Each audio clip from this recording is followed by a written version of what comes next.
খেজুর, আতর, সুগন্ধি কেনায় ব্যস্ত মুসলিম উম্মাহ। কারণ বছর ঘুরে দরজায় কড়া নাড়ছে পবিত্র মাহে রমজান। মাসব্যাপী রোজা পালনের প্রস্তুতি চলছে বিশ্বের মুসলিম দেশগুলোতে।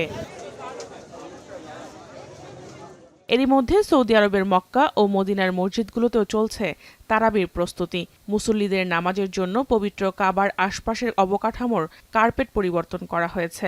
মসজিদ বিষয়ক ওয়েবসাইট ইনসাইড দ্য হারমাইনে প্রকাশিত ছবিতে দেখা যায় নামাজের জন্য এবছর কাবায় সবুজ রঙের নতুন কার্পেট বিছানো হয়েছে।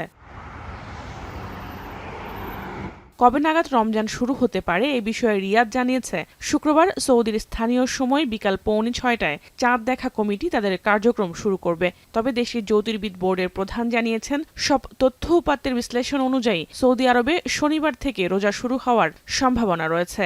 الترائي وأخذ المواقع للترائي من قبل المترائين بمشيئة الله من الساعة 5 تقريبا و45 دقيقة بمشيئة الله حتى غروب الشمس। সৌদি আরব ছাড়াও পাকিস্তান, ইন্দোনেশিয়া, মালয়েশিয়া, ফিলিস্তিন সহ বিশ্বের দেশে দেশে বইছে রোজার আমেজ। ইফতার ও সেহরির জন্য নিত্য প্রয়োজনীয় দ্রব্যাদি কিনতে দোকানে দোকানে ভিড় করছেন ক্রেতারা।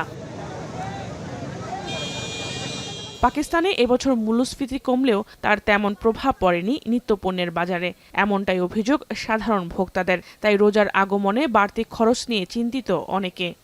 अब देखें ना, अगर ये चीज़ सस्ती हो गई, उधर मुर्गी को महंगा कर दिया, 700 रुपये पे ले गए, अंडे 250 240 चल रहे थे, अब 300 पे आ गए। रमजान आ गया ना असल में। रेट बढ़ जाते हैं तो टिल्लर वालों पे लोड बढ़ जाता है, इसकी वजह से ये प्रॉब्लम होती है।